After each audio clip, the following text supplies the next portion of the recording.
Right. So last week we looked at the first 50-mark question. I think we started off by giving you some tips on how to go through with the paper. How has the studying been going so far? Good. Everybody is happy. Everybody is happy with the studying so far. You're all confident that you will do very well in the paper. Yeah. How is the confidence level so far?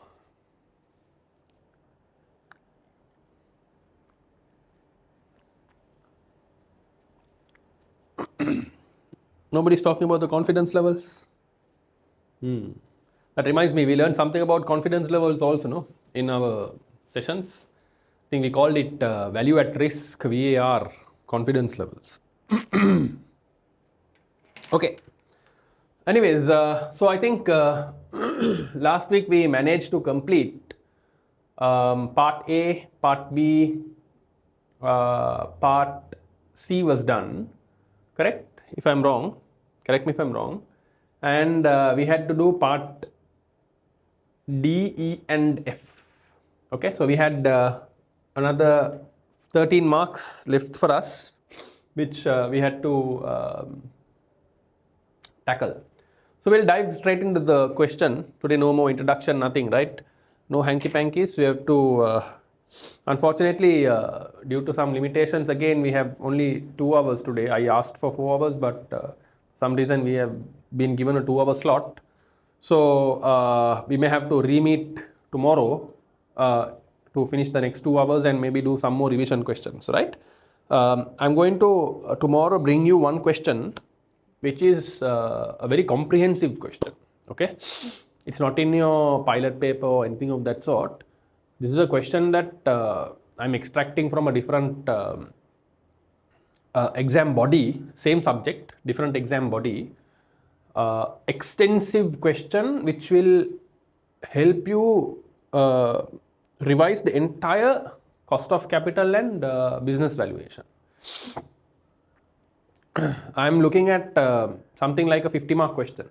Okay, so I will cover that area tomorrow, hopefully, along with the remaining questions that we have today. Okay, that's the plan for tomorrow. So keep that time slot tomorrow free. I will speak to the management here and see what time slot is available for me to do tomorrow, because today they're having back-to-back sessions with other lecturers coming in as well, so they need classroom space.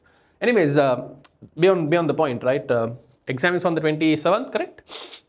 Exam is on 27th, right? 26th or 27th? 27th, Sunday, no? Sunday was 27th. I think 28th is Posan, right? So we should be able to do more questions. Okay. Anyways, how was the studying been going? Shobika, Harshani, Husama, Deshapriya, Satsarani. How is the studying been going? Make it quick, so we don't have to waste time waiting for your replies. How has studying been going? Are you happy with what we've done so far? Are you happy with the level of studying that you're doing? What is the level of confidence you have? Deshapriya?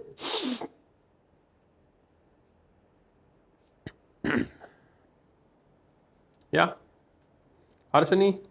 No feedback. You all can hear me, right?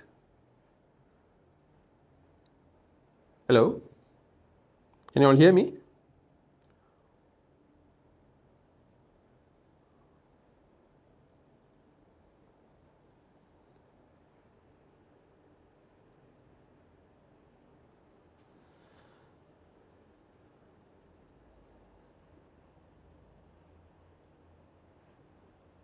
Uh, 20th I can do, no issue. Maybe evening. Morning I have another lecture. So evening session I can do for you, no issue. We can do one more session also. Okay. But tomorrow I hope you're okay, right? For tomorrow, I will speak to management. If you're okay also, we can set up for tomorrow, right? Okay. Right. So part D, evaluate 2 key limitations of AIS's current management accounting practices that could undermine effective decision making during the integrated hub transformation. 2 things. They're asking for 2 things. So I don't know if you can recall the scenario, right? If you look at this one, management accounting and organizational context, that I think is the two parts that they're talking of, right? The board has noted that AIS's finance function has historically been compliance focused with annual budgeting cycles, limited use of rolling forecasts, and minimal integration of non-financial or sustainability metrics. That's the answer to the question. What you need to do is quickly figure out what is the section in this area or in this case study that you are required to tackle for the question. Now, that day I told you how to do all of these things. දැන් කාටවත් කියන්න බෑ. I don't know. Okay. So fun fact, my Sinhala is very bad. Okay, because firstly I grew up in a country that was not in speaking Sinhala. Secondly, when I came back to Sri Lanka, I started to learn Sinhala, but it was a bit of an epic failure.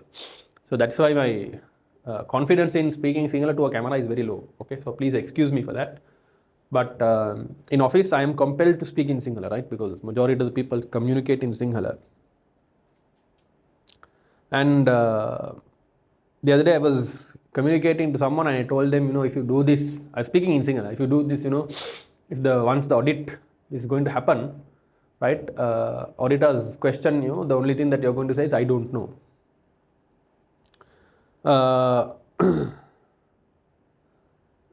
Then, so when I said that in Sinhala, my boss turned around and said, you've been with me for 6 years, and for 6 years I've been correcting you this same thing, and how you say it is still wrong. So that's why I said it in English now. I said, I don't know in English, because he always says, the way I say I don't know in Sinhalese is wrong. It's a shame on me, I know, but I'm still learning, right? So I get confused whether you're supposed to say mama danne naha or whether it's mata danne naha. So anyways, irrelevant to the subject, but just wanted to share something with you. Okay, so as a lecturer, I'm also still learning, you see. Okay, and one day I'll be confident enough to speak in Sinhalese. Okay, anyways, so the 2 points are given here. One is we can maybe talk about annual budgeting cycles, or you can talk about limited use of rolling forecasts, or you can talk about non-financial or sustainability metrics not being factored in. So these are 2 things that you can talk about, right? So point number 1, we can say, point number 1, annual budget, point number 1, annual budgeting cycles, annual budgeting cycles, annual budgeting cycles with limited use of rolling budgets, with a limited use of rolling budgets. That's point number 1. No? You can put a dash and say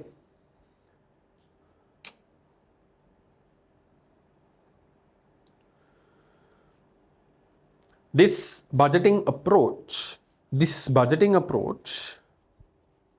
one might ask, we didn't do budgeting in this module.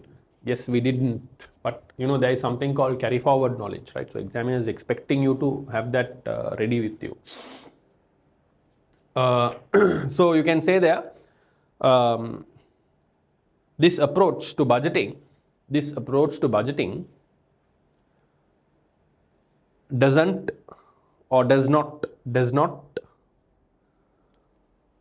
suit a large scale company,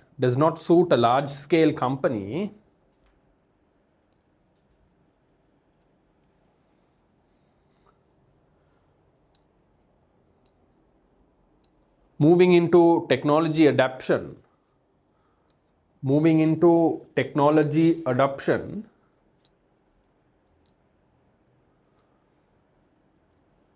and having uncertainty in costs.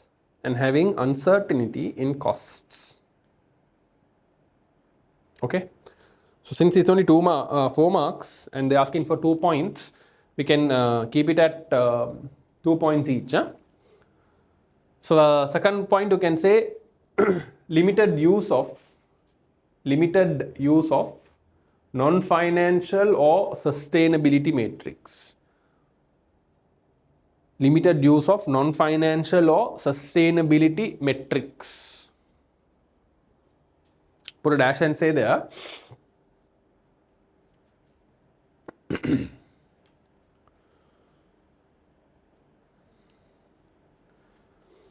It is important that non-financial excuse me, non-financial factors are linked to financial outcomes,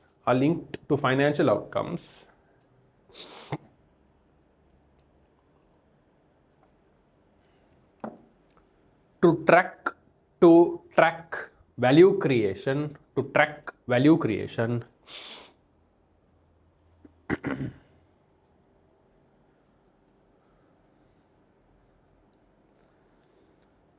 and sustainability driven objectives.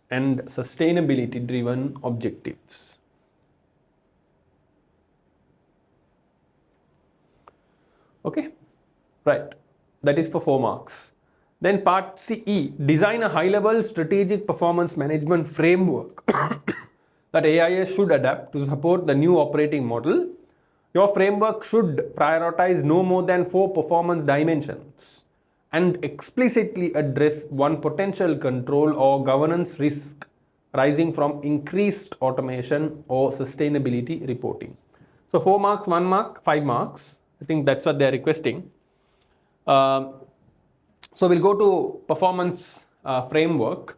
So they are saying to use 4 dimensions. When you're saying 4 dimensions, maybe you can look at different aspects of what they're talking about. Obviously, when you say 4 performance dimensions, one will definitely be financial. Number 2 is they're talking about a lot on sustainability. So maybe add sustainability. Number 3, maybe they are running a massive operation, so you're talking about operational excellence.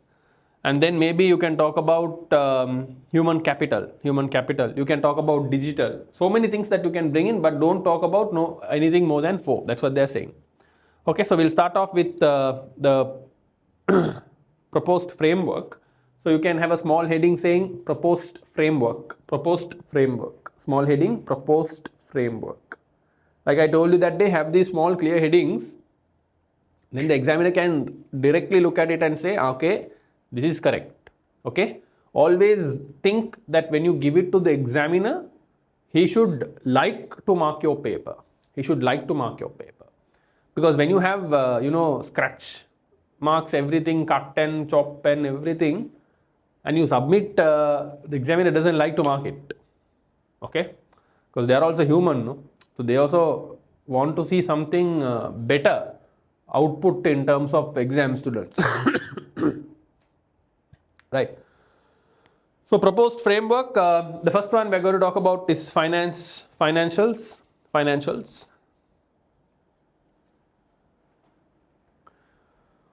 Put a dash and say company needs to focus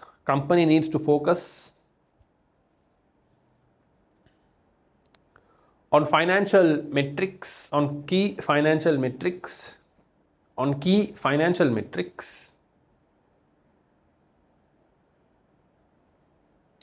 such as ROI,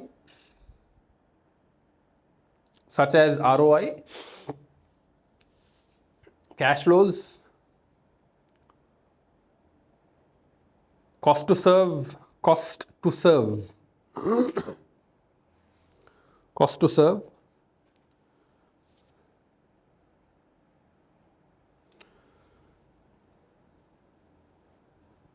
etc. etc. helps generate economic value.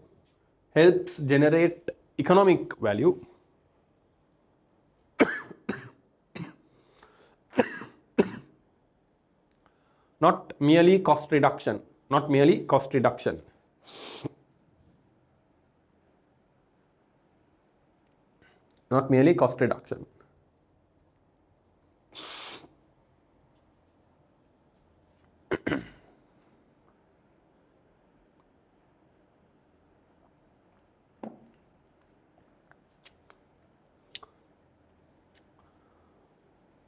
Second one we can talk about is sustainability. Sustainability.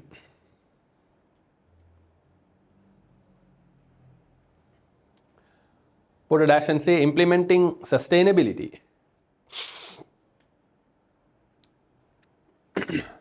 as a co-operational objective. As a co-operational objective.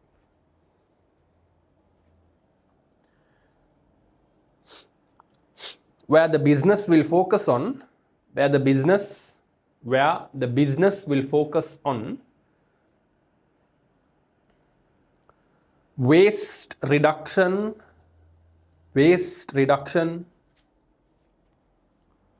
comma,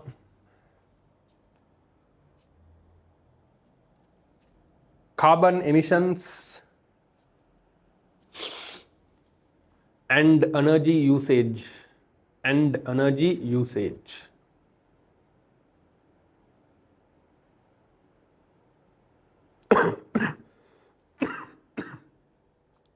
Since they are more into automation, we'll say number 3, digital. Digital. You can put a dash and say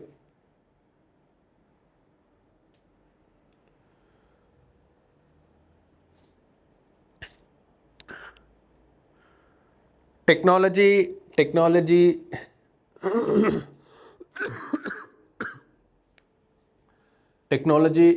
utilization to automate tasks and reduce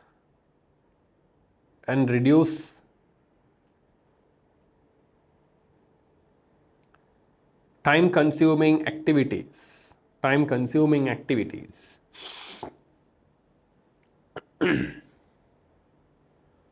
through RPA implementation.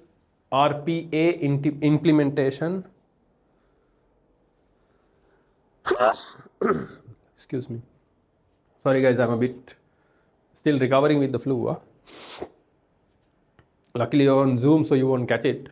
But please excuse me. RPA implementation and AI. Excuse me. AI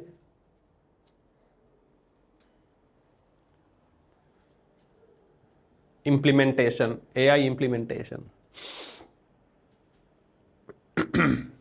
Fourth one you can say human capital.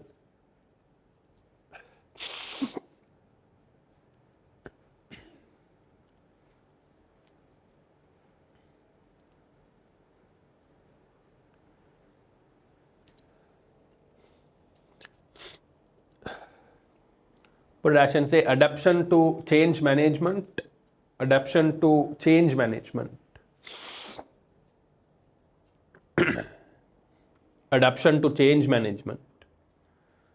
With automation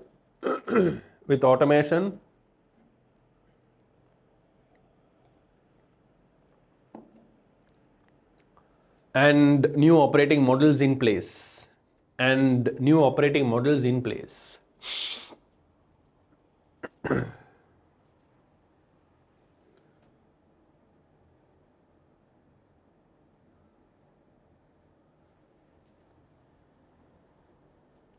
Okay. Right, and then they asked you explicitly address one potential control or governance risk arising from increased automation or sustainability reporting. One of those two. So you can put a dash and say, or put a small heading, control or governance risk. Put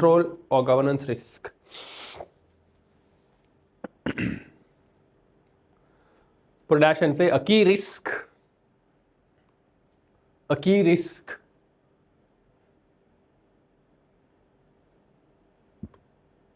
on over-depending or over-dependence on automated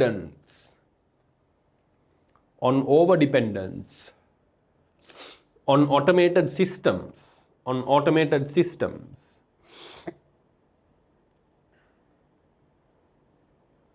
may reduce managerial may reduce managerial oversight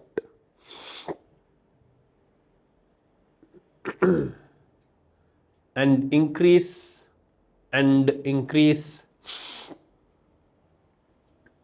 risk of data integrity. Data integrity.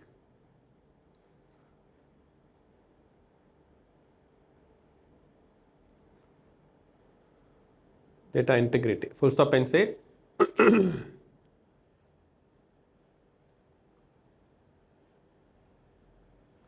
this can be mitigated. This can be mitigated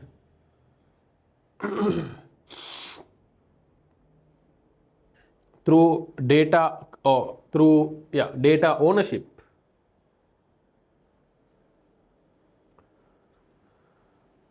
and management review controls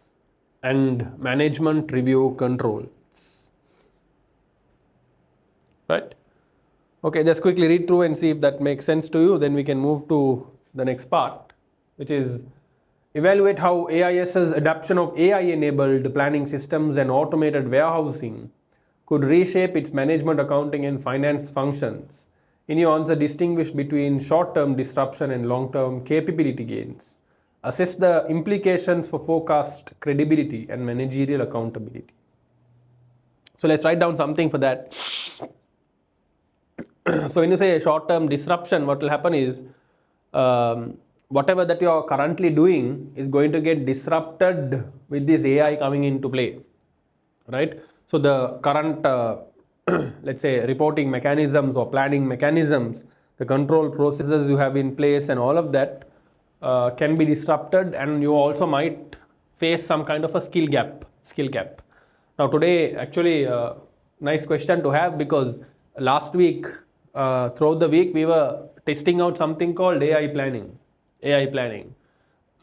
So what happens in manufacturing industries is we have a tool called a planning tool where you load all the manufacturing orders into it, and then you have for each manufacturing line, right, or each production line, you have a plan. What is going to be next loaded? What is next? So now you have AI on the side of that screen, which is like a chatbot, right? So you say, you tell him, like, for example, can you optimize my plan? Then he will do simulations and show you, okay, if I do this, I can optimize the plan in terms of efficiency, but there might be a small delay in the deliveries that I have. Is that okay? Or he will say, okay, I can optimize in terms of delivery, but this is my efficiency loss that is going to come. So are you okay with this efficiency loss? So likewise, he'll give you few simulations to be done. Now, if that was to be done by a human, it's going to take a long time. Right?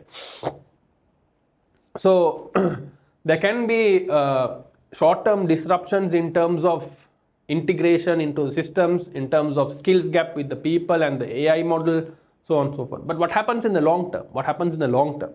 So they will then move these transactional items. Now what I told you, for example, the scenario analysis, right? If I was to do a scenario analysis on my financials, it's going to take me maybe a week to complete. But if I tell AI to do it, he will pull his models and he will start doing a financial forecast simulations to say, okay, these are the scenarios that you can have. So long-term gains. So faster decision making, right? So you can say here, the first one, short-term disruptions versus long-term capability gains. Put a heading, short-term disruptions versus long-term capability gains.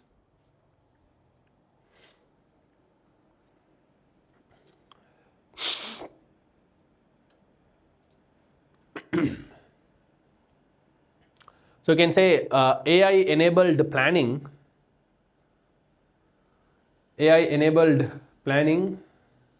and automated warehousing in the short term can create some disruptions.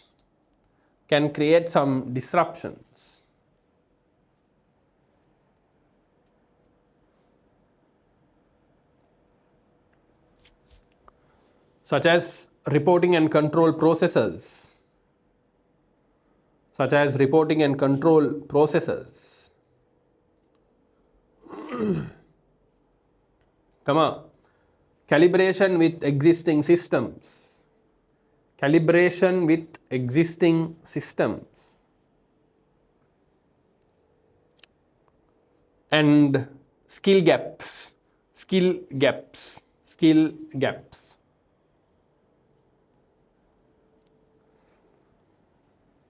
Full stop and say, however, in the long term,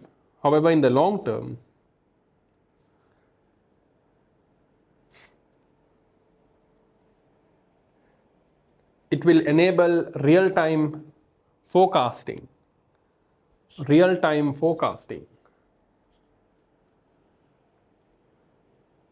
scenario analysis, and predictive decision support, and predictive decision making, and predictive decision making. Okay, right. Next one says assess the implications for forecast credibility and managerial accountability. Okay, so we can say there, put a small heading, forecast credibility and managerial accountability. Forecast credibility and managerial accountability.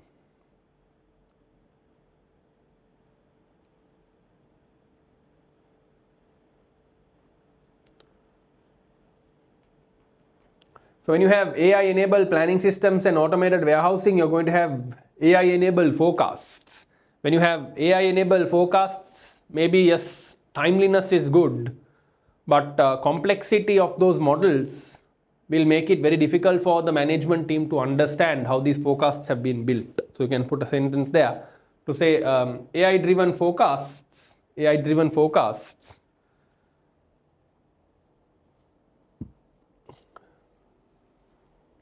may increase timeliness,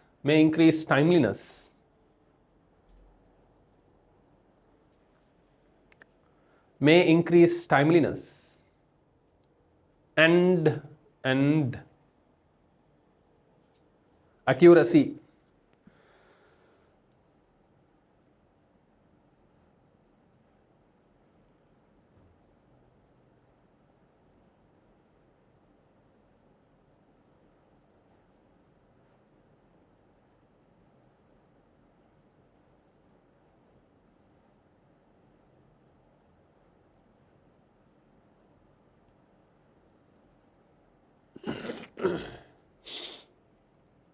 However, full stop and say however,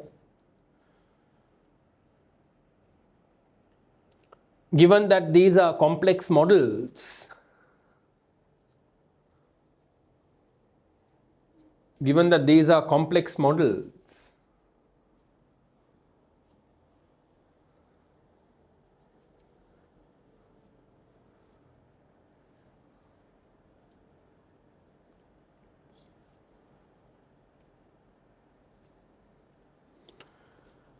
it can create challenges.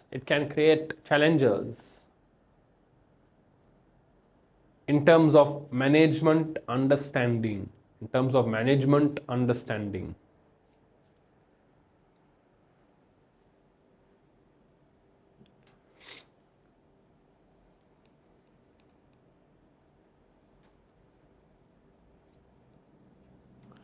Full stop and say, to mitigate this,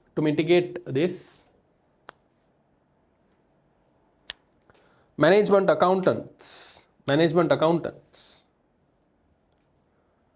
should retain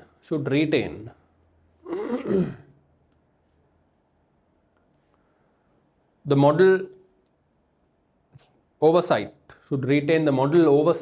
that is overview of the model, and the necessary assumptions,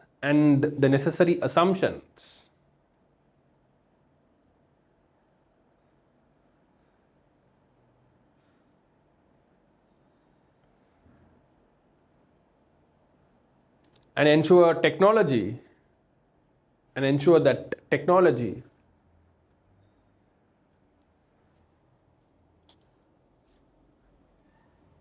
assists in decision making,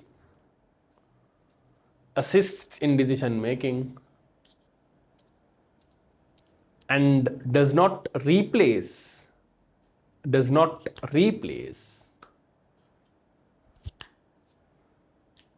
management decisions.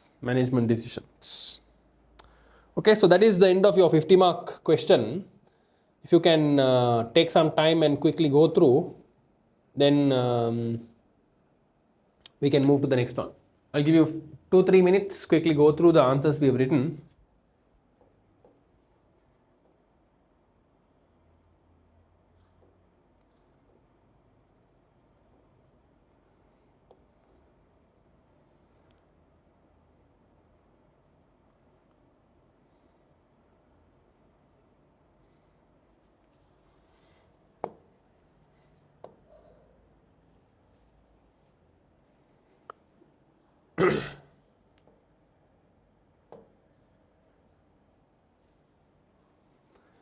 Okay. Question number 2. Nova Chem is a Sri Lankan manufacturer. Sorry, I forgot one thing. Quickly go down. I read the requirement at home, so you can read it now. I don't know whether you already read, huh? If you read, good. Zoom karama prashna deni. Okay, requirement is very simple. Calculate the total incremental contribution. Okay, first thing you have to understand, do I know contribution? If you know contribution, good. If you don't know, bad. Why bad? Because that is what the question is asking. Contribution is basically the difference between selling price and variable cost, or it is basically the amount of money you have to pay off your fixed costs. Okay. Arising from the proposed short-term contracts, clearly state any assumptions in your underlying calculation. 9 marks. Out of 9, how much do you want? How many marks you want out of 9? How many marks you want out of 9? I want 6. I want 6. Okay. I'm targeting 6. Huh? So what are they asking? Incremental contribution. Incremental means increasing. Analyze the strategic implications of accepting the proposed contracts with specific reference to cost behavior and spare capacity utilization. Risk that avoidable costs may become embedded in long-term cost structure. Potential impact on pricing discipline and customer expectation. It is not a difficult question, but speaking to accountants, I would say, okay, give me maybe 4 marks max. I don't want anything more. Okay, 4 marks. Sorry, minimum 4 marks. At least get half, no? So 6 plus 4, 10. I can already pass. You can close the paper and sleep now. Then we go to the next one. 8 marks again. Recommend with justification. Recommend with justification. Whether Nova Chem should proceed with the proposal. Simple, ne? In your answer, explicitly articulate. Don't get afraid of these English words. Articulate. Articulate kya hai? Say how you're going to do it, right? The trade-offs the board must consider between short-term contribution gains, operational flexibility, and the sustainability of premium strategic positioning. Again, they are a very premium provider, niche market. Lekin tunak gamu ati neda tunak. So out of this 25, I'm asking you to get 13 marks. Minimum, huh? Minimum, huh? Maximum you can go to 25, no? I don't have to tell you. So minimum api target karanne 10 tunak. Pull one. Okay, let's go. Start reading the, now don't forget the scenario. The questions. Incremental contribution, accepting the proposal, with justification whether they need to go ahead with it or not. Okay. So calculation is only 9 marks. So we'll try to secure as much as possible because we all like calculation, right? Right. Noachem is a Sri Lankan manufacturer, PLC company, of specialized construction materials supplied primarily to large infrastructure and commercial property developers. Again, something like a cement manufacturer or something, think of something like that. The company operates a single production facility with a practical annual capacity of 120,000 tons. This is what I told you, how to put a picture to your scenario. I told you, imagine you're at Holcim. Okay.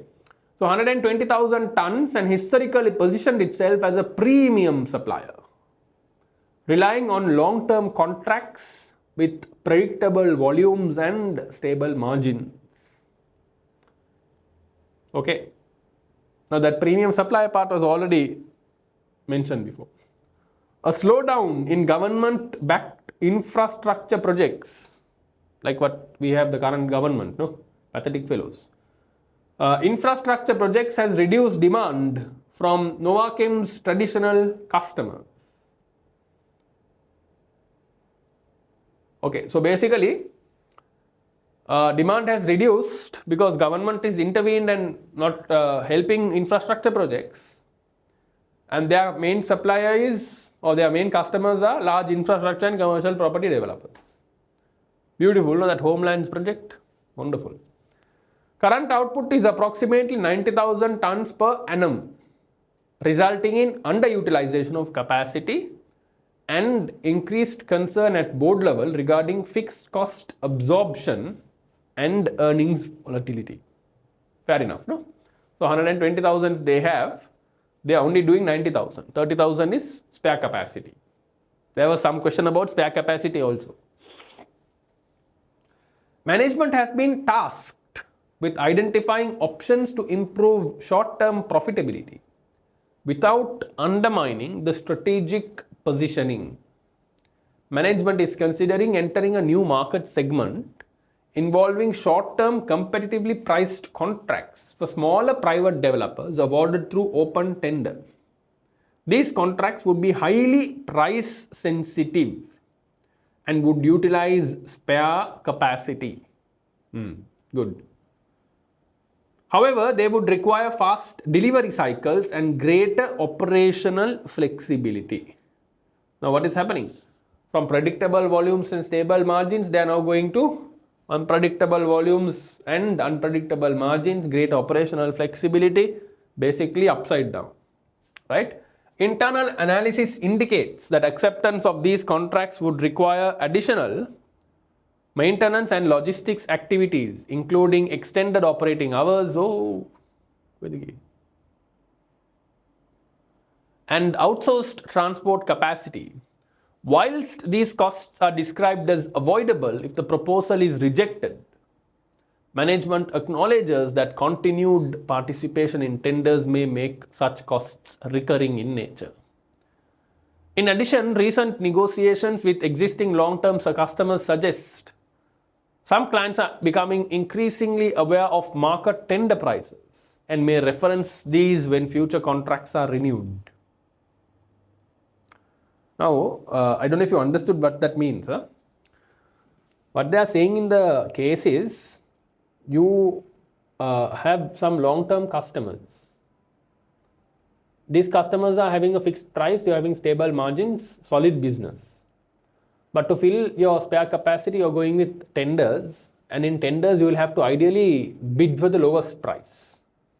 When you're bidding for the lowest price, you become very competitive, but the damage it can do is, these long-term customers of yours, if they get to know that you're providing at a lower price to smaller people, they can always come back and negotiate. So that is what they are saying here, right? So there is a massive risk. The board is divided. Some directors argue that using spare capacity at marginal contribution is preferable to leaving capacity idle, particularly given competitive pressure.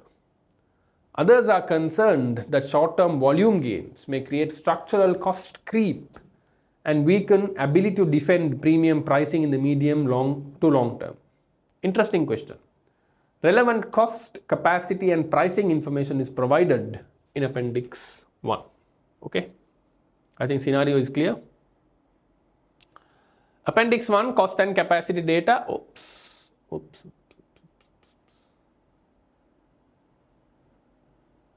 Oh, go on.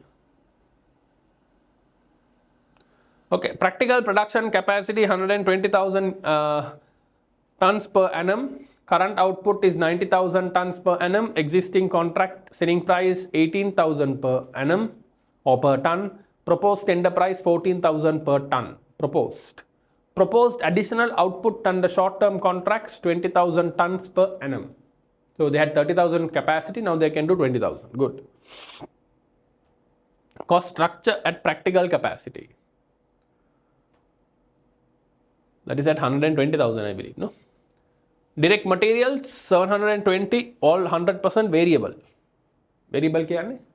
Increases as output increases. Direct labor 80% variable, 20% fixed. Energy and utilities 70% variable, 30% fixed. Production overheads fixed. Maintenance and logistics avoidable if proposal is rejected. Sales and administration 300 is fixed. Okay. Seems like an easy question. Oh. Assume variable costs vary in proportion to output. Fixed costs will not change unless stated otherwise. Existing long contract volumes and prices are unaffected in the short term. Calculate the total incremental contribution from the proposed short term contracts. Okay, let's go into whiteboard space and start working it.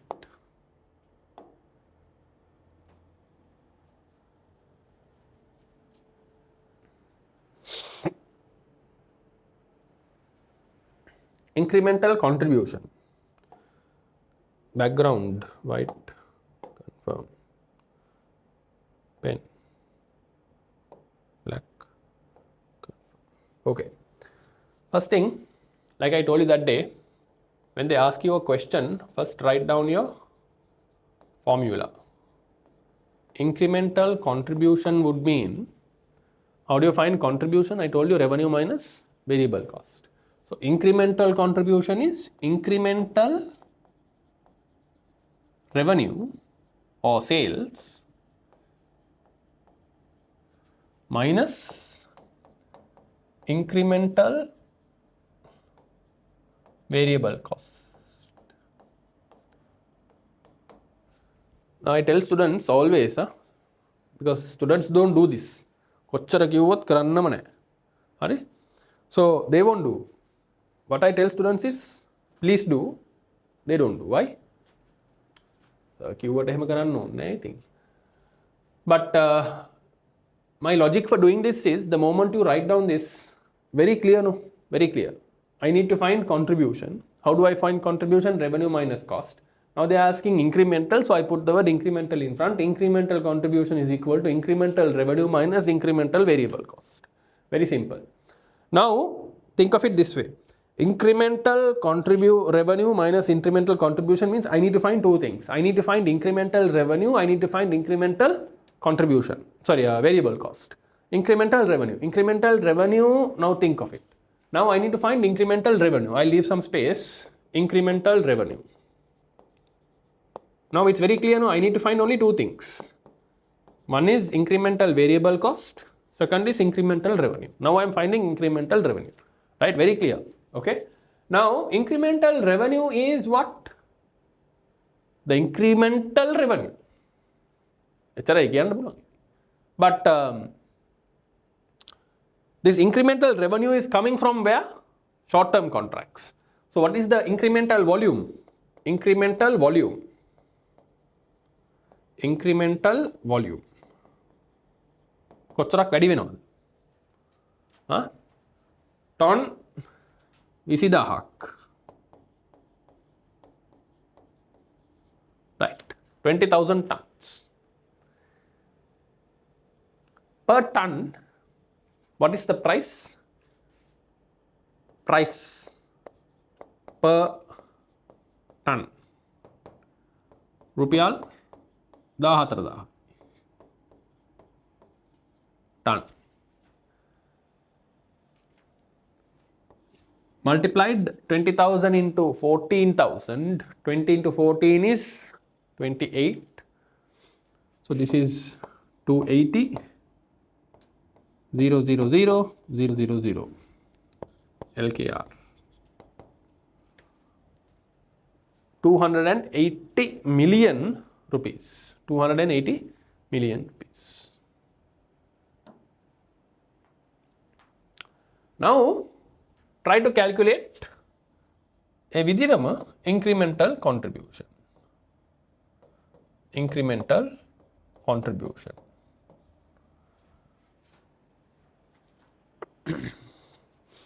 Now, first thing I'm going to do is start with the easiest one, which is direct materials. Direct materials, they have given me for the practical capacity.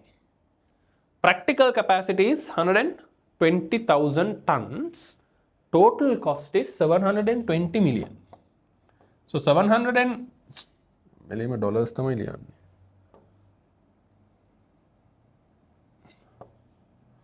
Okay.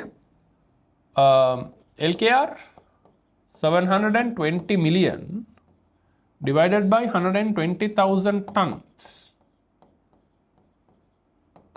is how much? 720 divided by 120 is 6, no? 72 divided by 12 is 6, no?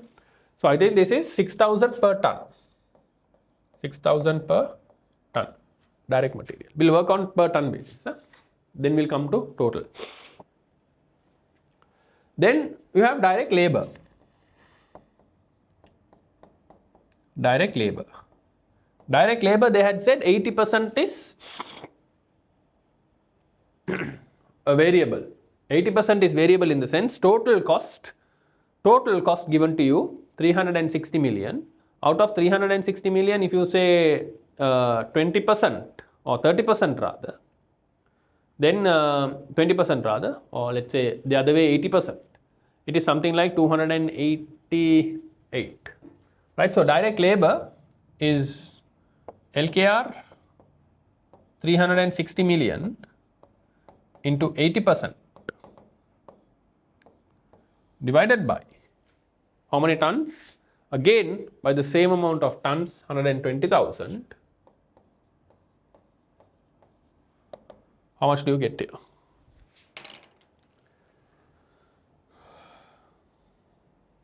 So this will be 360 into 0.8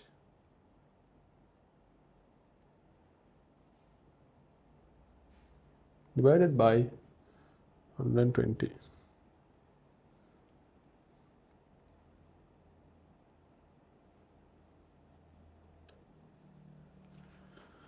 ₹2,400 per ton. 2,400 per ton. 2,400 per ton. Then you have energy and utility. Energy and utility.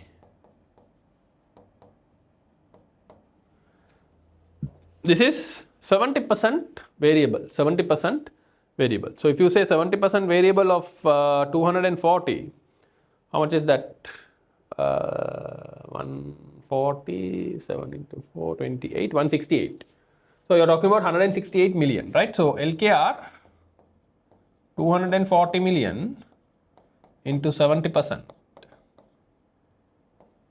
divided by 120,000 tons. So that is 168 million divided by 120,000 tons. 168 million divided by 120,000 tons, 1,400 per ton.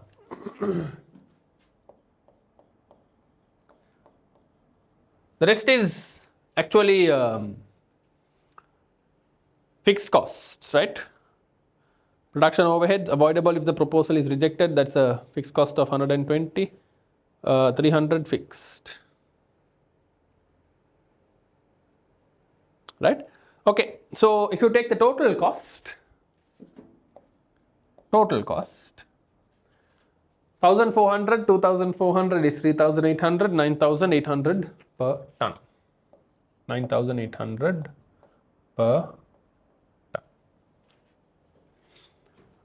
Okay, but we have worked here 14,000 per ton. So multiply this by the number of tons.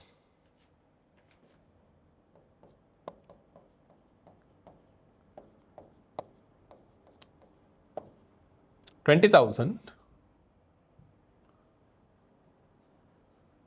right? Then you get how much? Total variable cost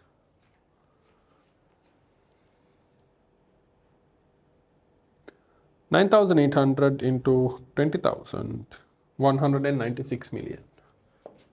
196 million. So we're talking about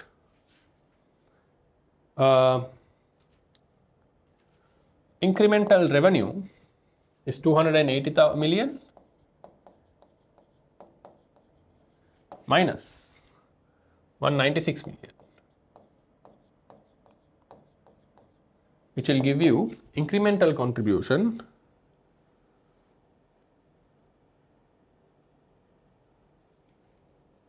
of 84 million. Right. Incremental contribution of 84 million. But here we forgot to take, not forgot rather, we didn't take something called the maintenance and logistics avoidable if proposal is rejected. 120 million we didn't consider. So what you need to say then is, okay, this is without the avoidable cost. So if I consider avoidable costs,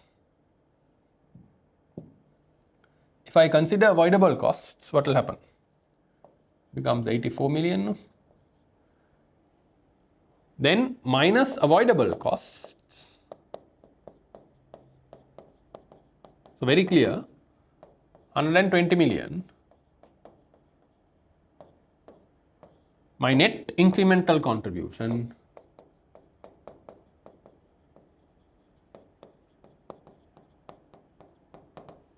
what is my net incremental contribution? 84 minus 120, that is 36. Double check. Yeah, 36 million negative. 36 million negative. So incremental contribution 36 million negative.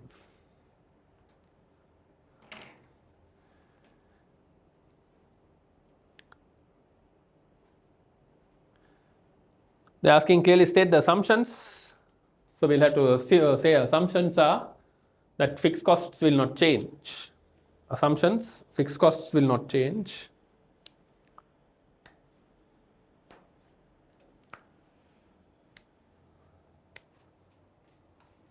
And avoidable costs.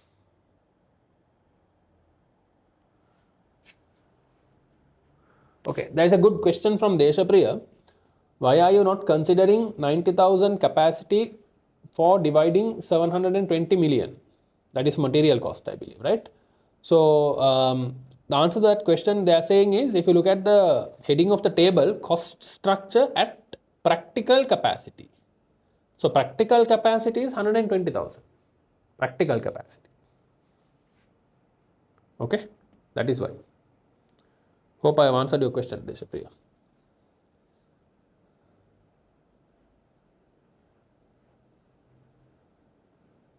Good. Right. So keep asking questions. Huh? So those are the assumptions. So in this case, they're not asking whether it will be acceptable or not, but you can write if you want a sentence, because you can't just keep working like that. So you can say, since the net incremental cost is negative,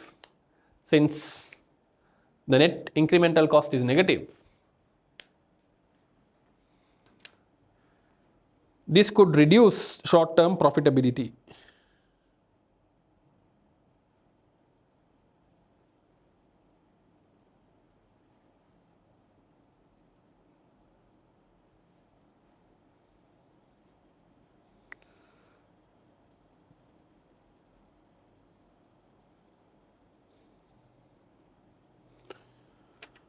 Okay, good.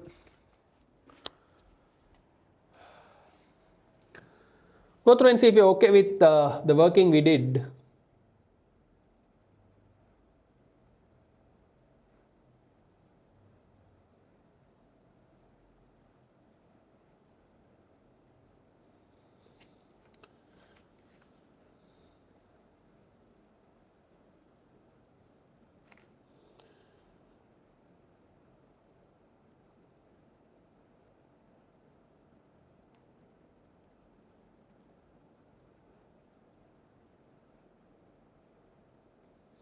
Okay.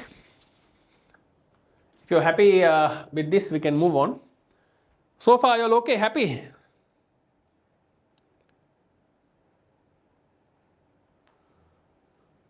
Shobika, Harshani, Deshapriya, Kavisha. We have Amani, Satsarani. Are we all okay? Any questions? Difficult? No, right?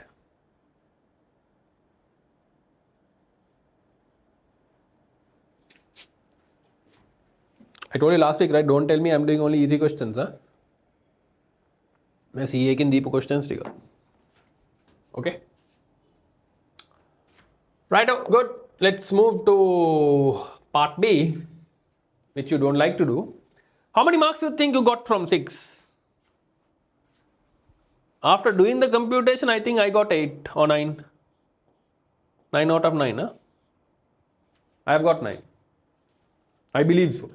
I believe so. The examiner doesn't like my handwriting, he might cut 1 mark. But I don't think there is anything that we have missed for us not to get 9 marks. Okay? So confidence is needed.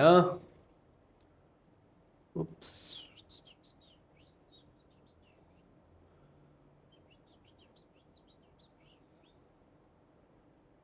Okay. Now analyze the strategic implications of accepting the proposed contract with reference to specific reference to cost behavior and spare capacity utilization.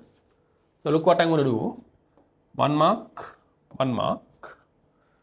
The risks that avoidable costs may become embedded in Novachem's long-term cost structure. I think they will ask 2 marks. Potential impact on pricing discipline. Maybe we can have 1 mark. Custom expectation, 1 mark. Overall, they'll give you with conclusion, maybe 2 marks. Right? Conclusion, 2 marks. I don't know. I assume. So 1, 2, 3, 4, 5, 6, 7, 8. Okay. Target is minimum 4, maximum 8. Let's tackle it. Okay, have a small heading. Strategic implications of accepting the contract. Small heading. Strategic implication of accepting the contract.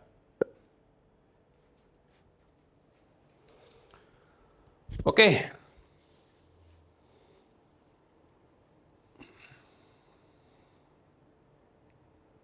By the way, just letting you all know, if any of you are having at least 2 years of audit experience and looking for a corporate role, let me know. Okay, you have my number. You can always reach out to me. I'm looking to hire at the end of this month, maybe just after your exams. Huh?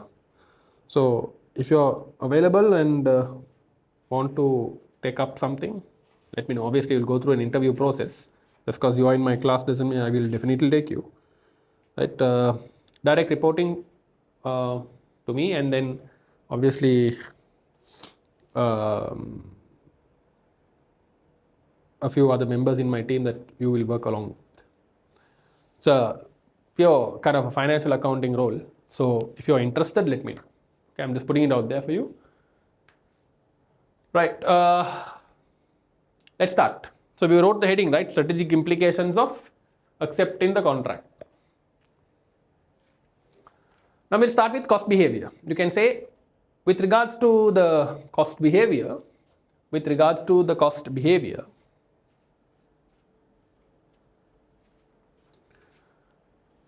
how does the cost behavior look like? Is it majority fixed or variable?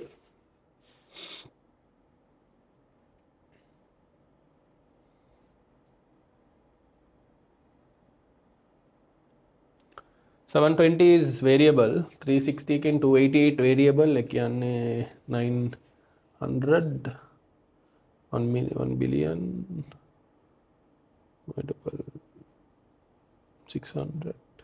Something like a 50-50 mix, no, of variable and fixed cost. So your operational gearing is like 50%. Okay. So you can say there, with regards to the cost behavior, there is a significant portion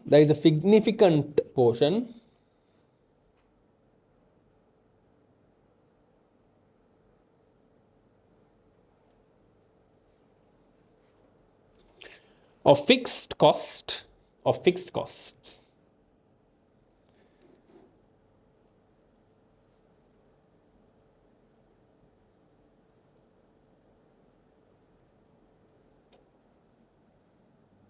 and may be unavoidable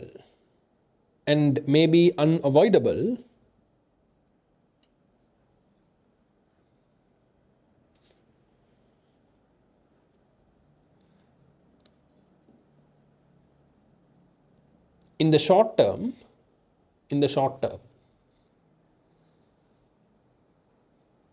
Full stop and say, in addition,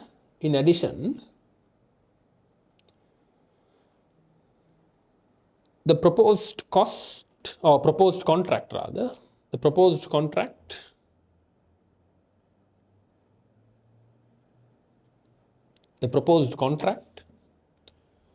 brings in a further 120 million,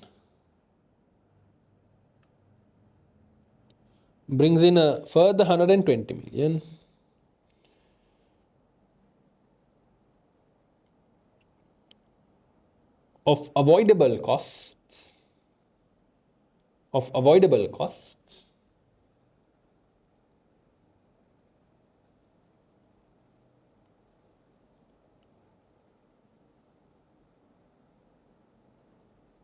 which then means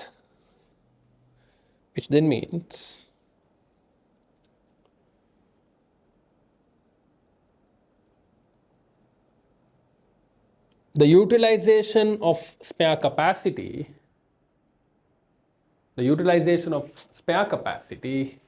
now we are touching upon this,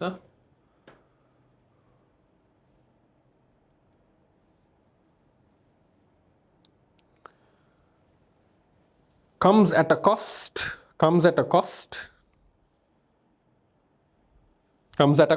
full stop and say, with reference to computations in part A, with reference to computations in part A,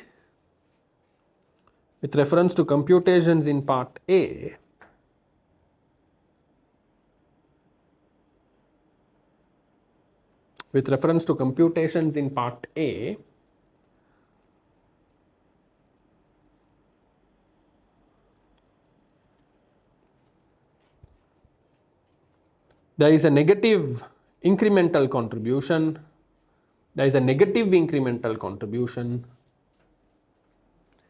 In using up spare capacity.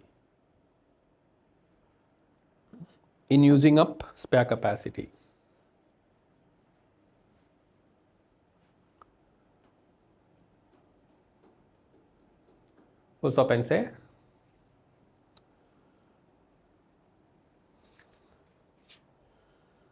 they had mentioned something about the fixed cost absorption also, right? That because they are utilizing capacity, the fixed cost is higher. So you can say that the absorption of fixed overheads,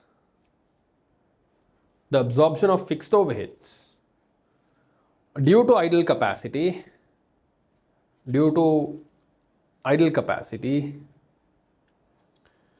is merely an accounting treatment. is merely an accounting treatment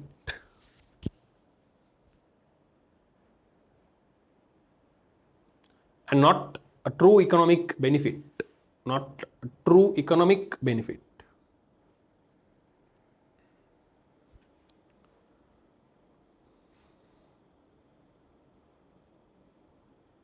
Usapen say increasing the utilization or increasing capacity. Increasing the capacity at a negative contribution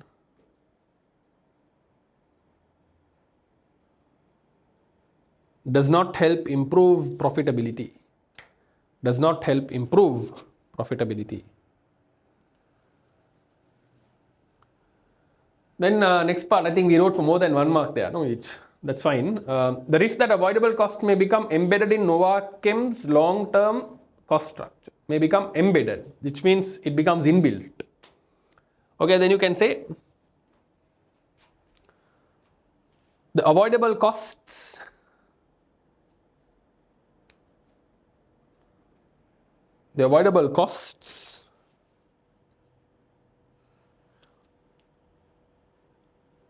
are avoidable in the short term.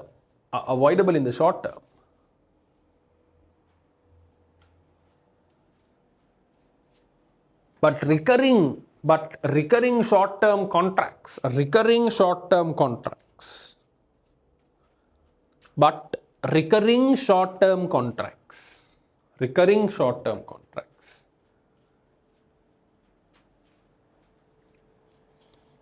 may cause the avoidable cost, to become recurring,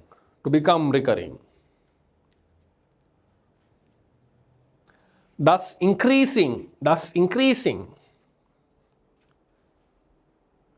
the cost structure of Novachem.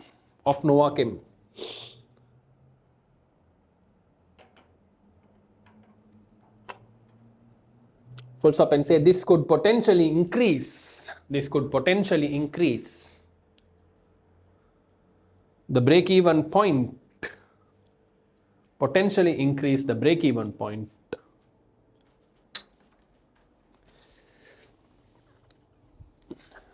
of the company.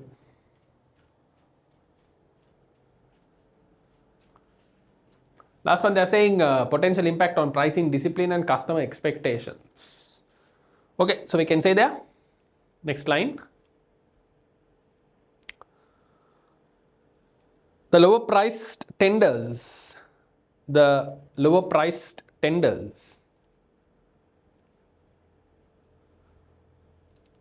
could result in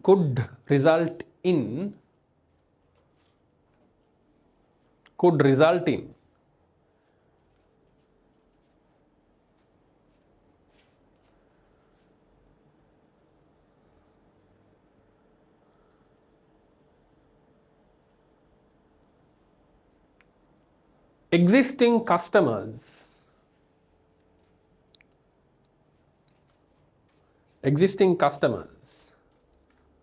becoming aware of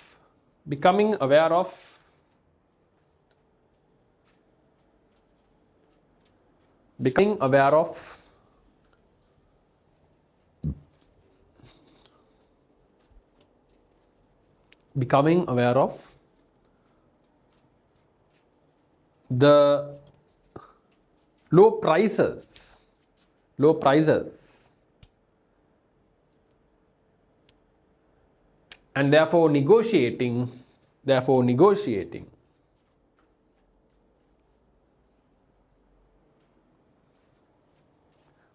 at the point of contract renewal.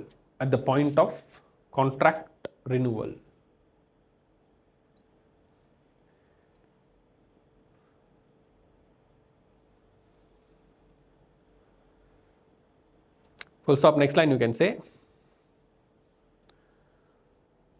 the above discussed points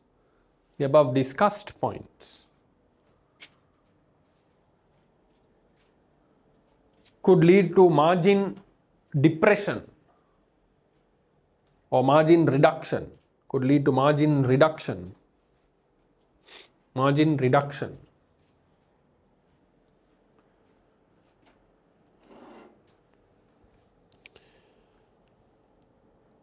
And impact the strategic positioning of the company. Strategic positioning of the company.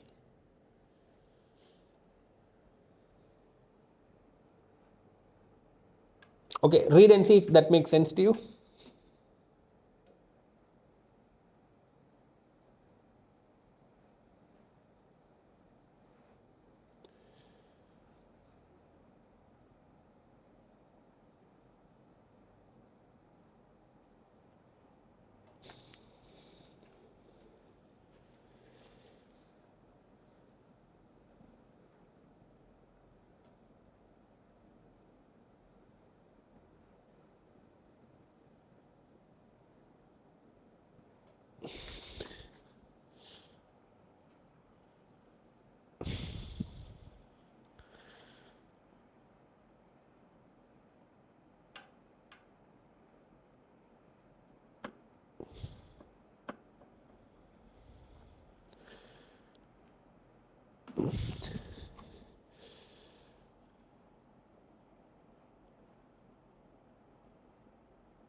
Okay, let's look at the next part.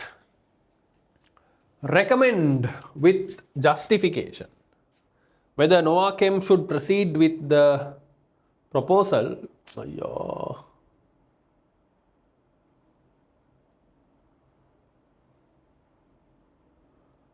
In your answer, explicitly articulate the trade-offs the board must consider between short-term contribution gains, operational flexibility, and the sustainability of premium strategic positioning.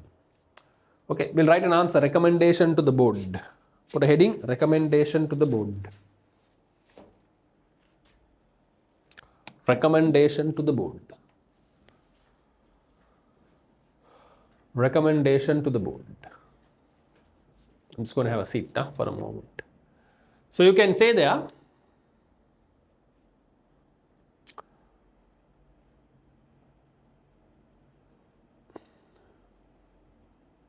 the short-term contracts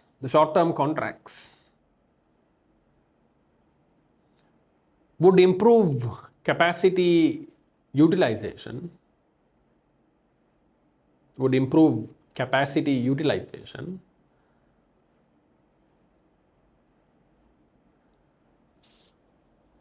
but result in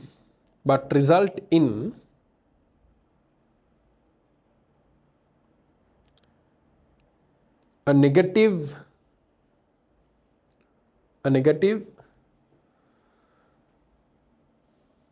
contribution,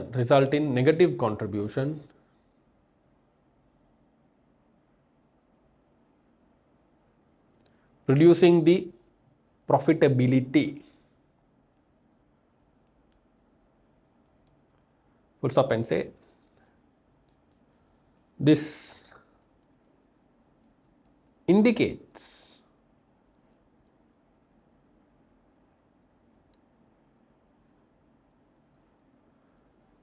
that the spare capacity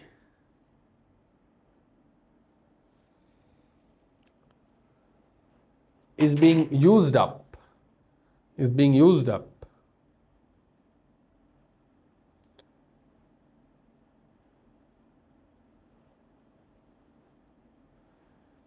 at an economic loss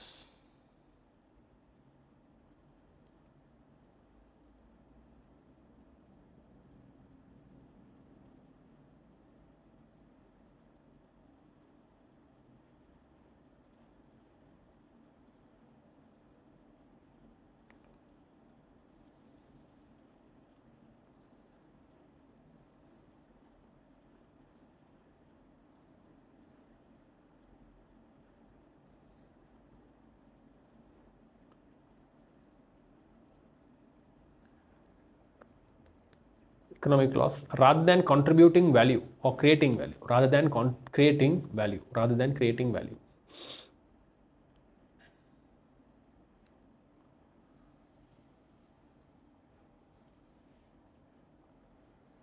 Full stop. Next line you can say the acceptance of the contracts,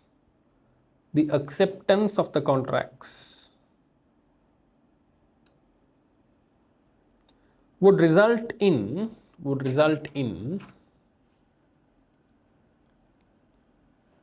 increased operational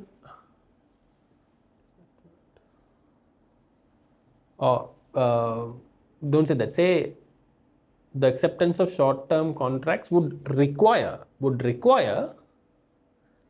increased operational flexibility.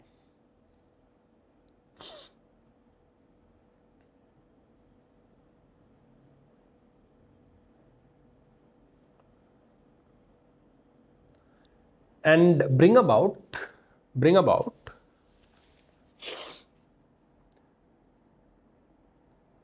avoidable costs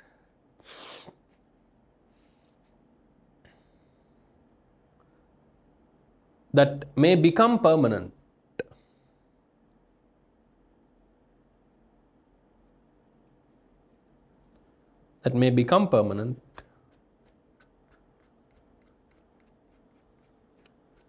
In the long run.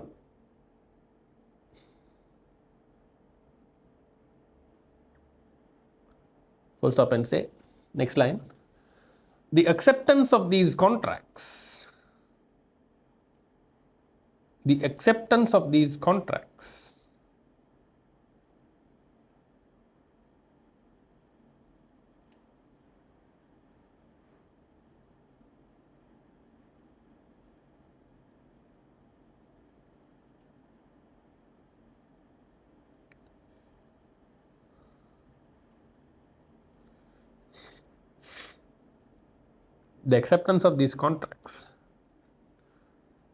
could also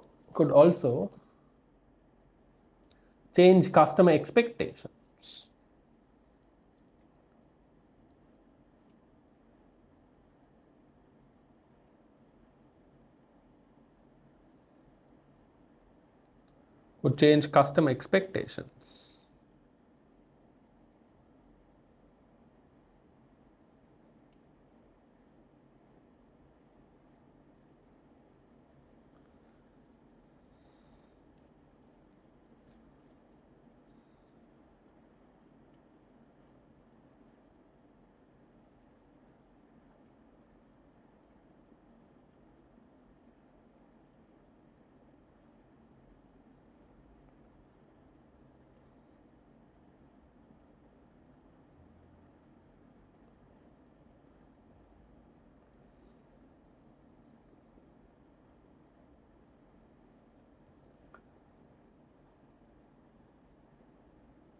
Where customers would require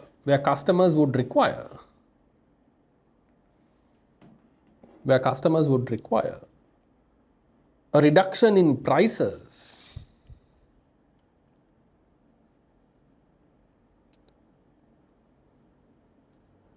which can impact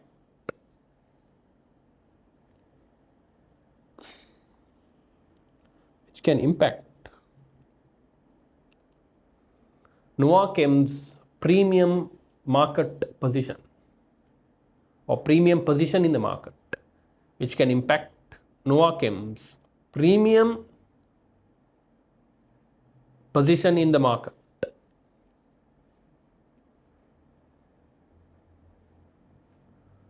Full stop. Next line you can say,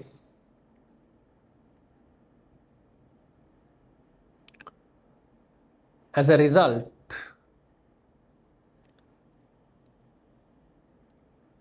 it is recommended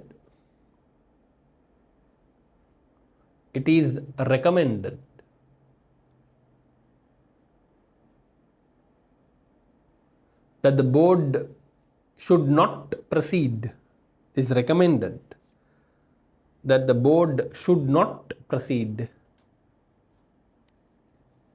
with the proposed short-term contract.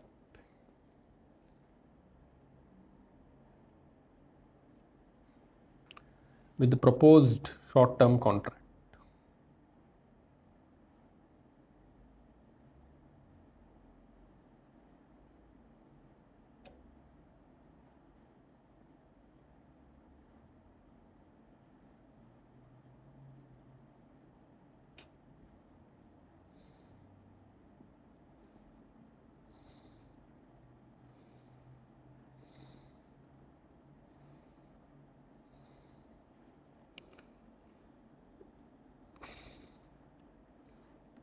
Okay, read through and see if you're okay with it.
Okay.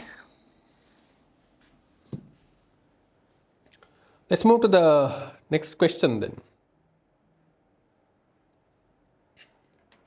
Right?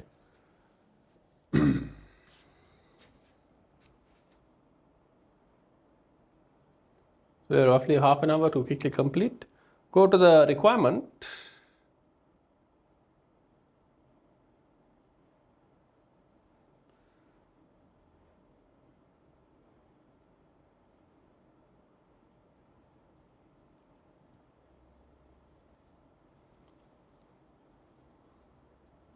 Okay, calculate the post-tax cost of debt for PHP by determining the approximate yield to maturity on the dated 5-year bond using an appropriate bond yield approximation method, and the yield on the undated perpetual loan notes based on the current market pricing. Based on your calculations in part A, recommend which debt instrument is more suitable for financing the acquisition.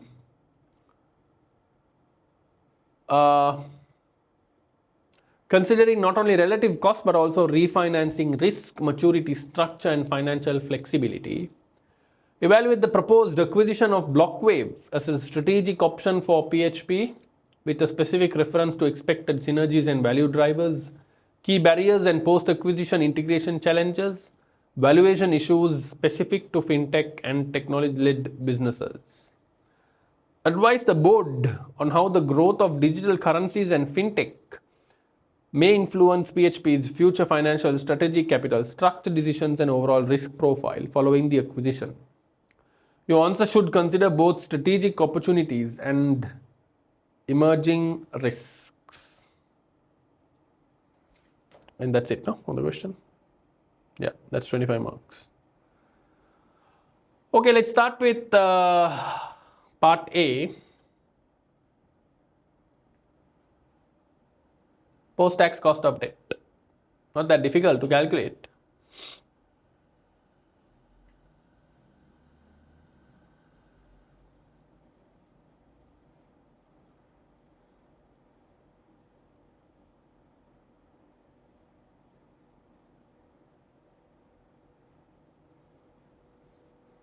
Right. Pay Holdings PLC is a listed financial services company operating in South Asia, providing traditional payment processing, merchant acquiring, consumer credit solutions.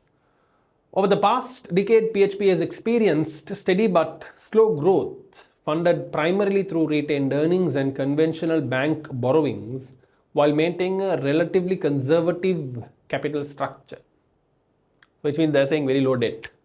In response to increasing competition from regional fintech entrants and global payment platforms, the board is evaluating the acquisition of Blockwave, a rapidly growing fintech startup specializing in blockchain-based cross-border payments and stablecoin settlement solutions for SMEs and exporters. Management believes the acquisition would accelerate PHP's digital transformation agenda, reduce transaction settlement times, enhance data-driven credit assessment, and open access to new customer segments currently undeserved by traditional banking channels. The acquisition is expected to generate operational financial synergies through platform integration, lower processing costs, improved liquidity management, and enhanced scalability.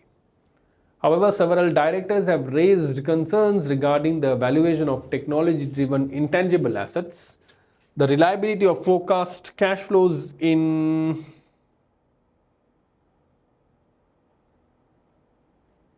valuation of technology-driven intangible assets, in cash flows in a rapidly evolving environment, regulatory environment, cultural integration of an entrepreneurial startup with a highly regulated listed group. Additional risks have been identified in relation to cybersecurity, data privacy, regulatory oversight of digital currencies, and potential reputational exposure. To finance the acquisition,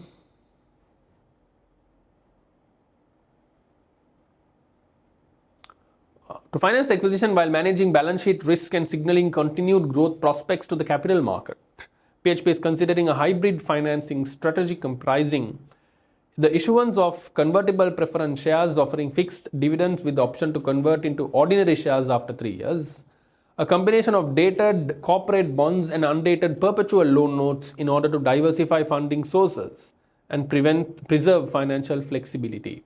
Selected financing information relating to the proposed debt instruments is summarized below.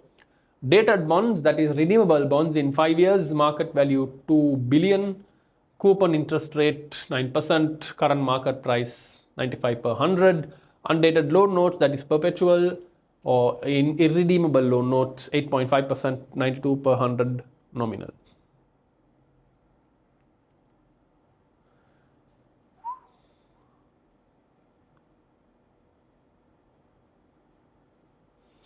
The dated bonds are redeemable at 105 per 100 at the end of year 5. Interest on both instruments are payable annually.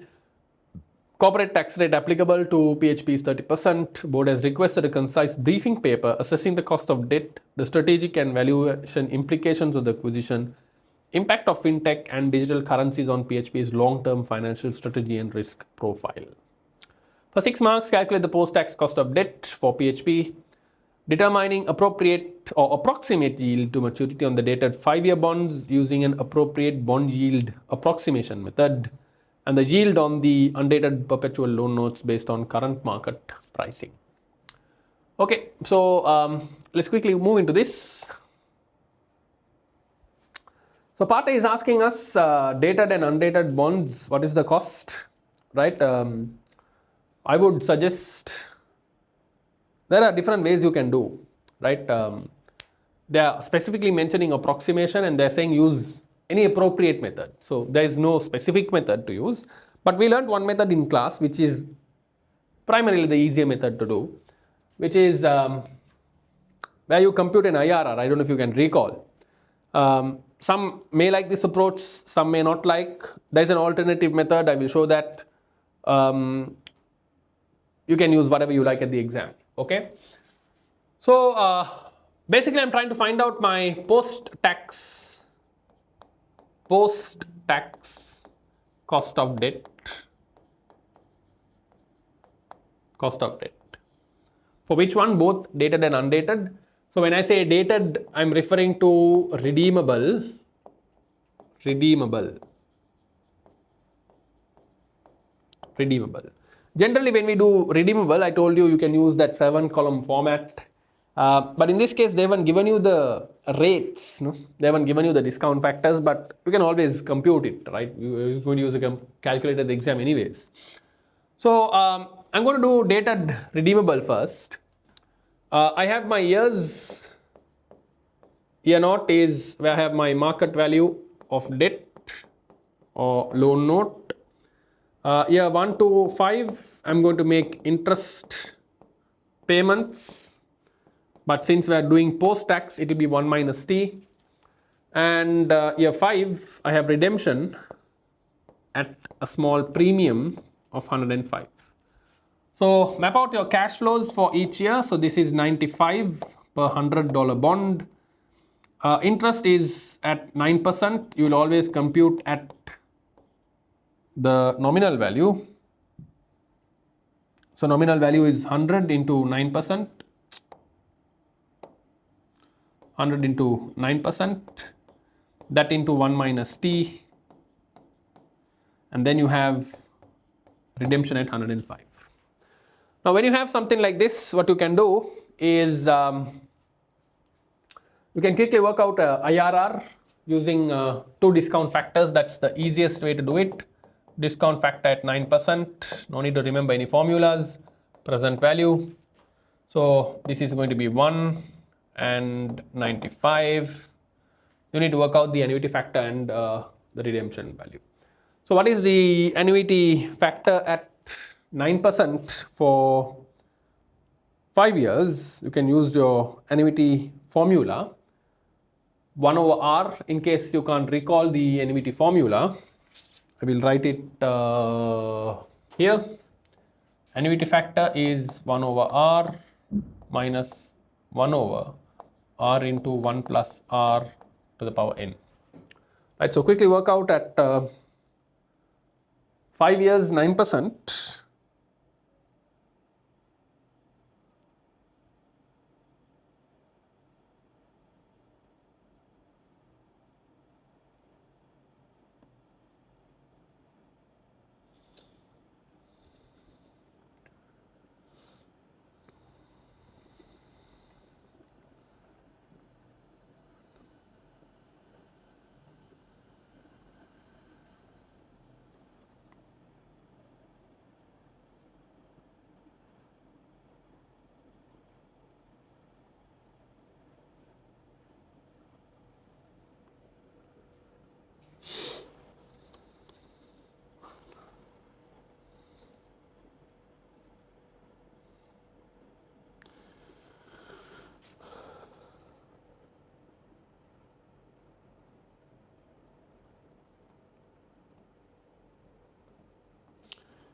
Right, so I think you get something like 3.89.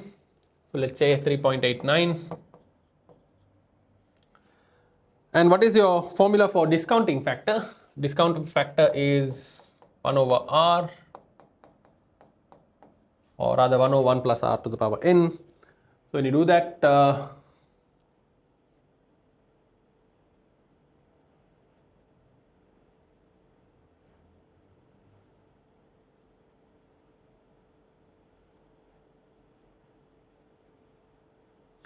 you get 0.65. Right, just double check. 0.65 multiply. So 100 into 9% into 0.7, that is 0.63 or 6.3. So 6.3 into 3.89, 24.51. Then you have 105 into 0.65, 68.25. So you get your NPV.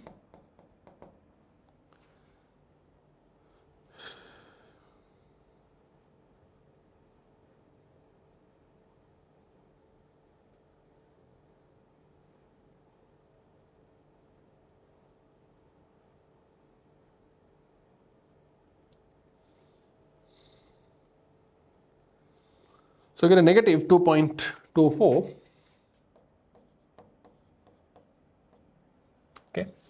Then you have discount factor at maybe, since this is negative, 2.24, almost very close to 0. Let's look at 8%. Suggest you use 8%. So work out the annuity factors at 8%.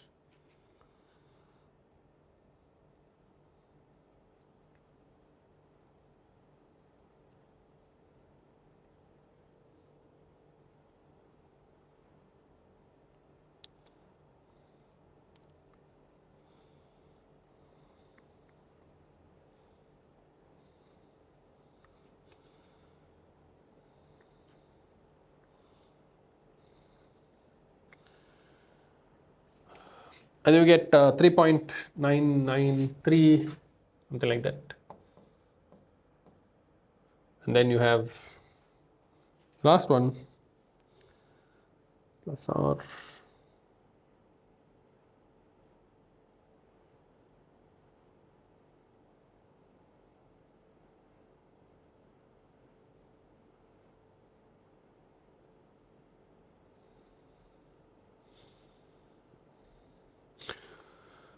You get 0.681. So present value at 8%. So this will be 95. 3.993 into 6.3, 25.16. 0.681 into 105, 71.51.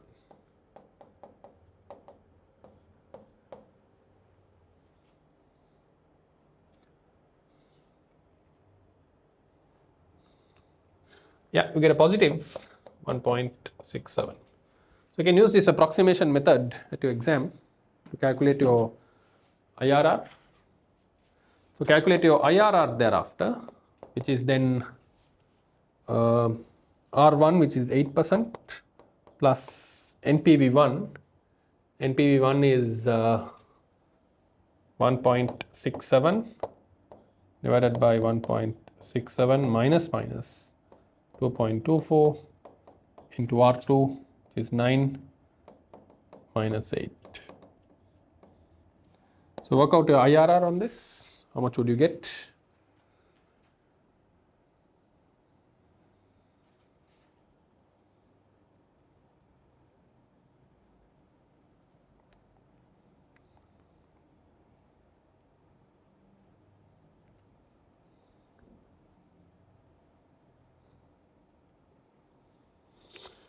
Good, 8.4. 8.4. Sorry, I think I made a mistake. 1.67 plus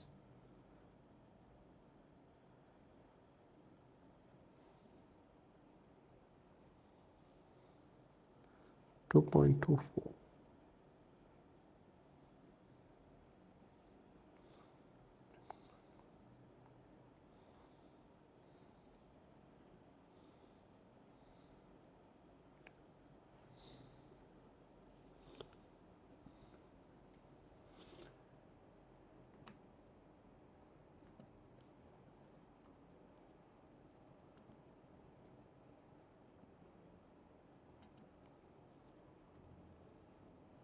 Yeah, you will end up with something like 0.84, so 0.084.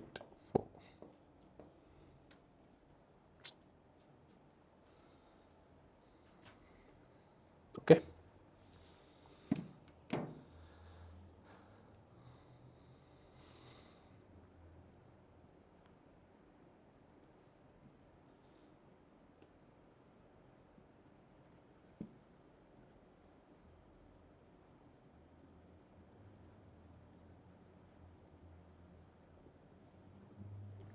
Just check if you got the same answers. Now there is another method that you can do this rather than using this.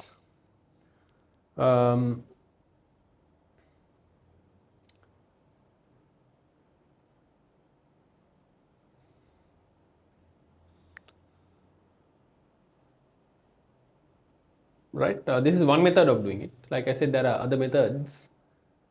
I would generally use this method because I've been using it quite often.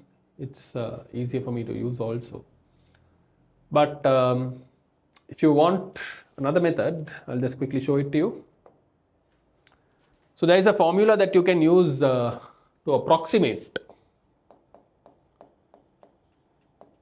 your yield to maturity. Approximate your yield to maturity, you can technically use a formula which is annual interest, but this is pre-tax, annual interest. What is your annual interest? In this case, 9%. To this you will add your redemption.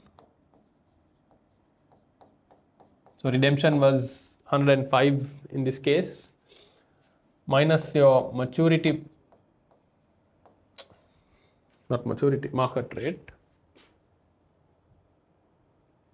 I don't know whether you want to learn this formula.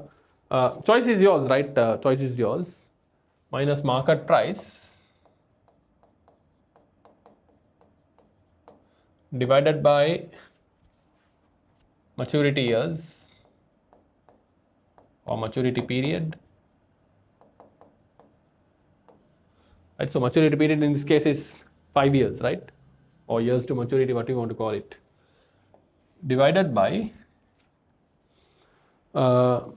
the average of your market price and redemption price. Redemption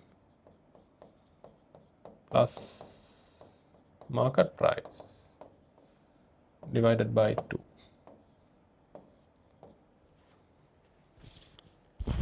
Okay, so we'll substitute. Annual interest is 9% plus redemption is 105 minus 95 divided by maturity is 5.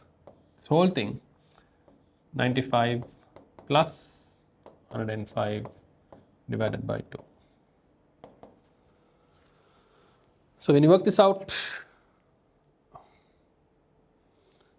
you might be thinking, yes, this is easier. That is your choice. As long as you can recall the formula at the exam. Okay.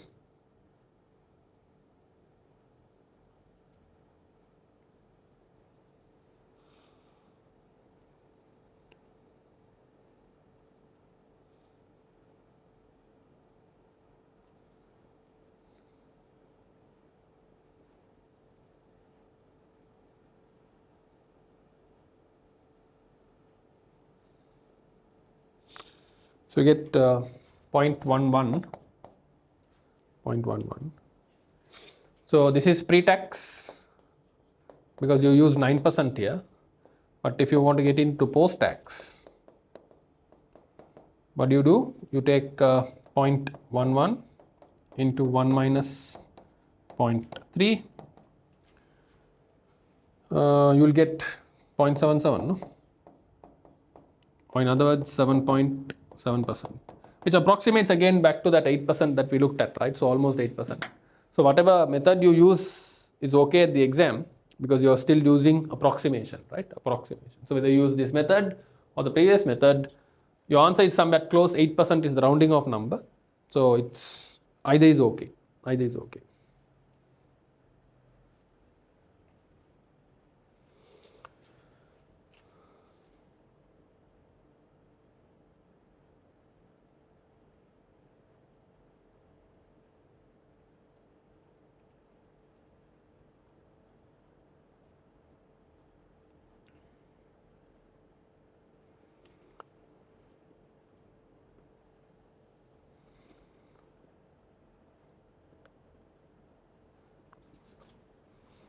Okay.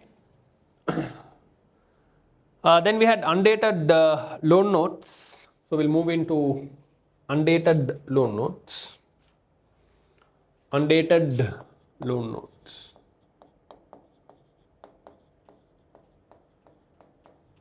So what is undated loan notes? Irredeemable debt.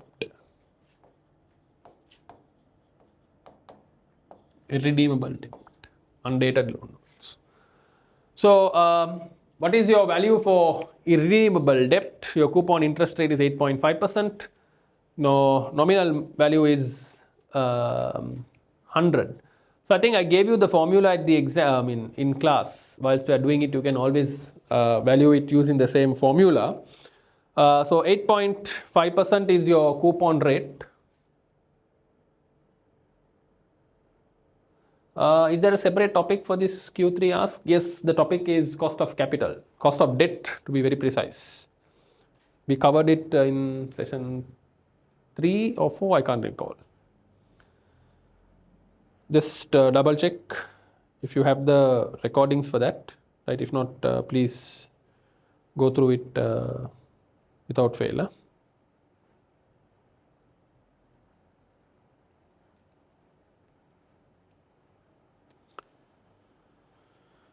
Okay, so let's do the computations for this. So in this case,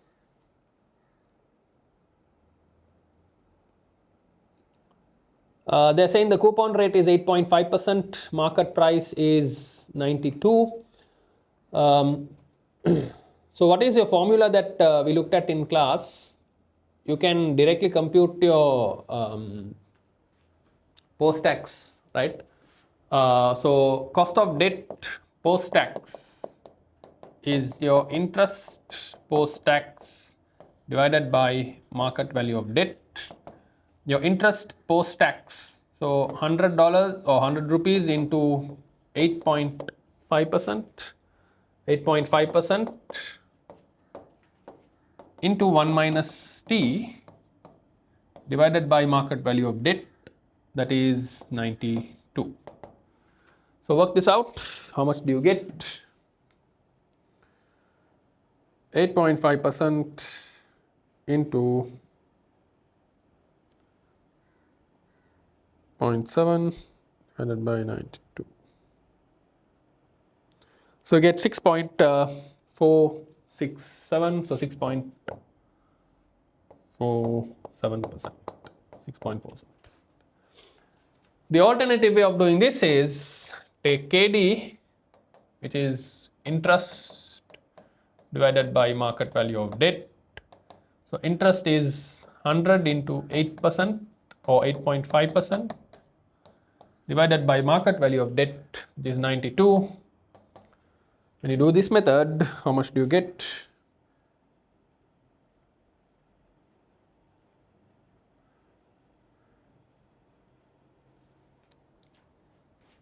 You get 0.092, but this is pre-tax, so you convert it to post-tax. That is 0.092 into 1 minus 0.3.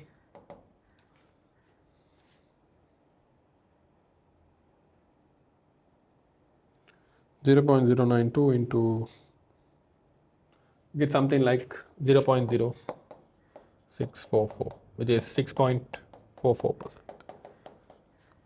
Same thing, right? So whatever method you do, ideally you should get the same answer.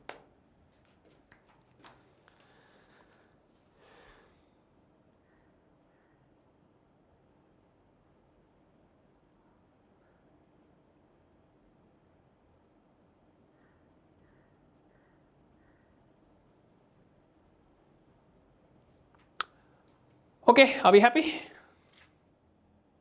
Everyone's happy?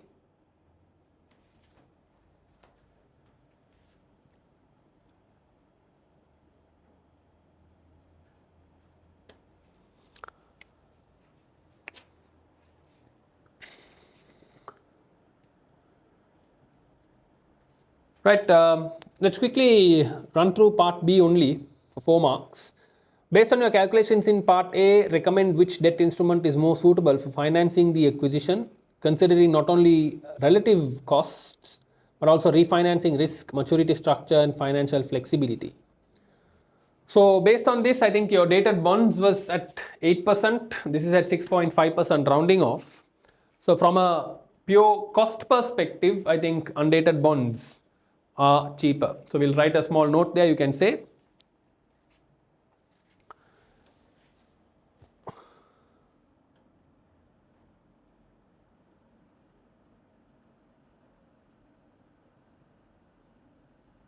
If you can please redo the first part with IRR method tomorrow. Okay, we'll do. Just remind me. So we can say from a cost perspective, the undated loan notes are cheaper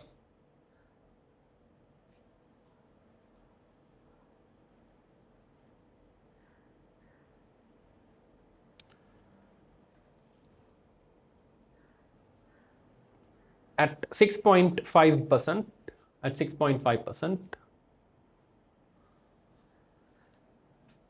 in comparison to the dated bonds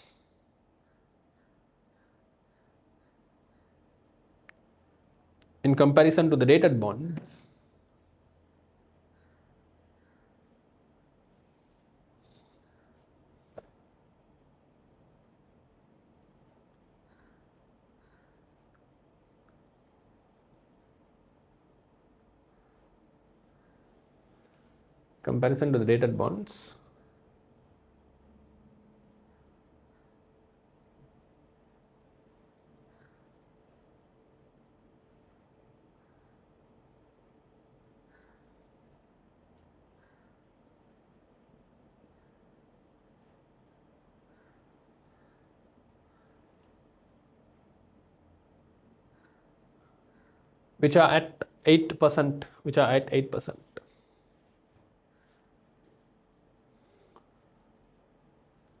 They're also asking us in terms of refinancing risk, maturity structure and financial flexibility. So let's quickly run through that also. You can say in terms of the risk,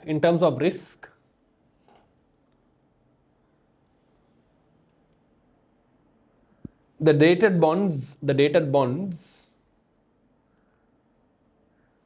will require refinancing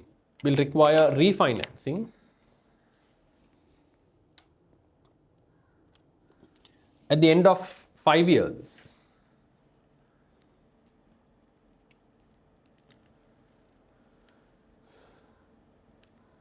Which may be undesirable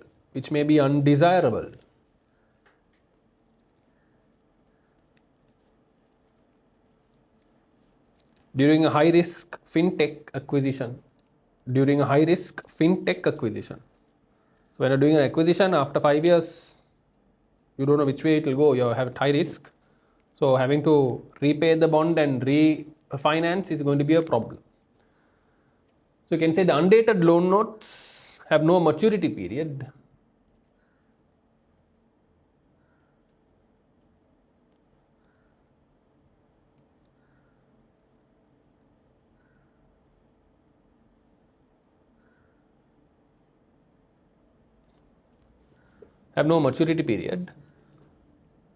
And a reduced refinancing risk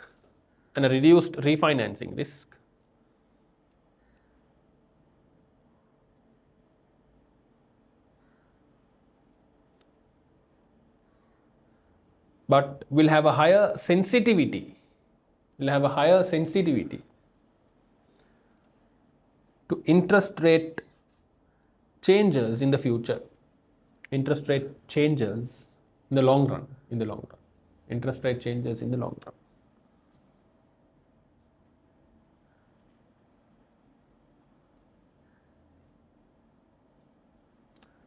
Full stop and say overall, next line, the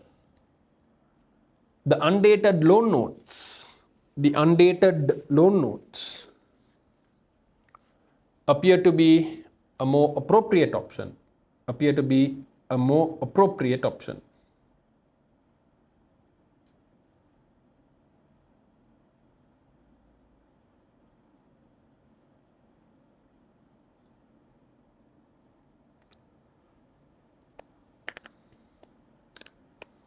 Okay, so that's 4 marks.